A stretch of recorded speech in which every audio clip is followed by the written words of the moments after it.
परवरिश ड्रामे की अगली किस्त में आप देखेंगे कि वली, जिसने अपने माँ से बदतमीजी की कि मुझे नहीं मिलना अपने बाप से, लेकिन इसके बॉस ने जिस तरीके से इसे समझाया। एक बच्चे को माँ बाप जवान इसलिए करते हैं कि वो बड़ा होकर इन्हीं से बदतमीजियाँ करता फिरे।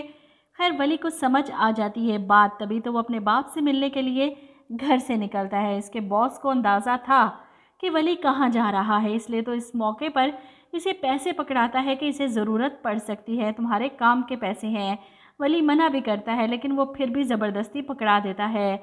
अब वली जो किसी ढाबे पर बैठा है, ऐसे में अचानक इसके दिल से आवाज़ आती है कि इसे बाप से मिलने जाना चाहिए, और वो भागता है वहाँ से। इधर से जहांगीर साहब एयरपोर्ट के लिए निकल रहे हैं। महानूर से सामना होता है, जिनकी आंखों में हज़ार शिकवे हैं। जहांगीर साहब निकलने से पहले पीछे मुड़कर देखते हैं, जहां महानूर वहीं खिड़की पर खड़ी हैं, इन्हें देख रही हैं, लेकिन नीचे नहीं आई सी ऑफ करने। खैर, सुलेमान और समीर इन्हें एयरपोर्ट छोड़ने जा रहे हैं, और ऐसे में वली अचानक से इनकी गाड़ी के सामने आ जाता है।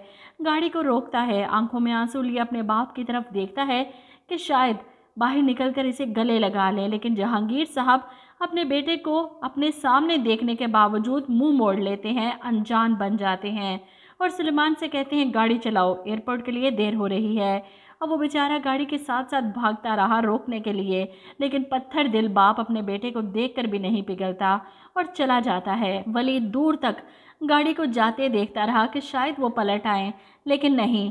ऐसे में बेदिल होकर वो घर वापस आता है। इसका बॉस इसे सवाल करता है, मैं जानता हूँ कि तुम अपने बाप से मिलने गए थे, तो फिर कैसी रही है मुलाकात? जिस पर वली जवाब देता है कि मुझे देखा इन्होंने, मेरे पास आए, मुझे गले मिले, मुझे प्यार किया। माँ बाप तो यही करते हैं, आपको भी ऐसा ही लगता था?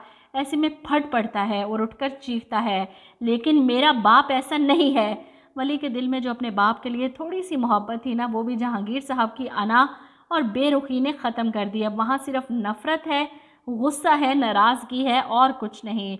औलाद के सामने कभी ऐसा मौका नहीं आने देना चाहिए कि वो माँ बाप को अपने दिल से, दिमाग से और नज़रों से गिरा दे। कुछ ऐसा ही हाल इस वक्त वली का है। इधर आप देखेंगे कि माया के बाप की अचानक से इतनी लचक मुझे समझ नहीं आ रही, वो भी वली के लिए। वो इतने ज़्यादा नरम दिल हो गए। हालांकि माया की माँ ने सारी सच्चाई बता दी, और बड़े प्यार से, तहम्मुल से अपनी बीवी को समझाते हैं कि जो आज अपने माँ बाप की कदर नहीं कर सका, इन्हें छोड़कर चला गया, कल को मुश्किल पड़ने पर माया को भी बीच रास्ते में छोड़कर जा सकता है। सोचना इस बारे में।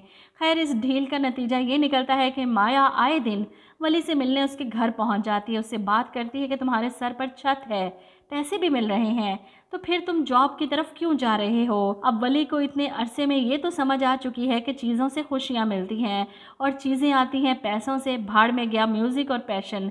यही बात वली का बाप इसे समझाना चाहता था, जो ज़माने की ठोकरों ने इतनी आसानी से समझा दिया। वो यही तो चाहते थे कि इसका बेटा कामयाब बने, वो फ़ख्र से दुनिया को दिखा सकें कि इनका बेटा डॉक्टर है। लेकिन वली का पैशन म्यूज़िक था, और इस टफ लाइफ को देखते हुए सारा शौक हवा हो गया।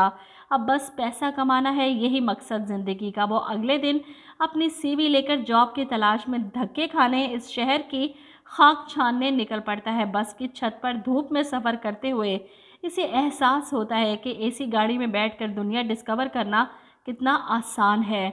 वो जॉब इंटरव्यू के लिए निकलता है तो सामने माया खड़ी मुस्कुराते हुए, क्या हुआ? मुझे तो लगता है कि इसे छोटी मोटी जॉब मिल ही जाएगी जिससे इसका गुजारा हो जाए। आप लोग क्या कहते हैं इस बारे में? कमेंट करके ज़रूर बताइएगा।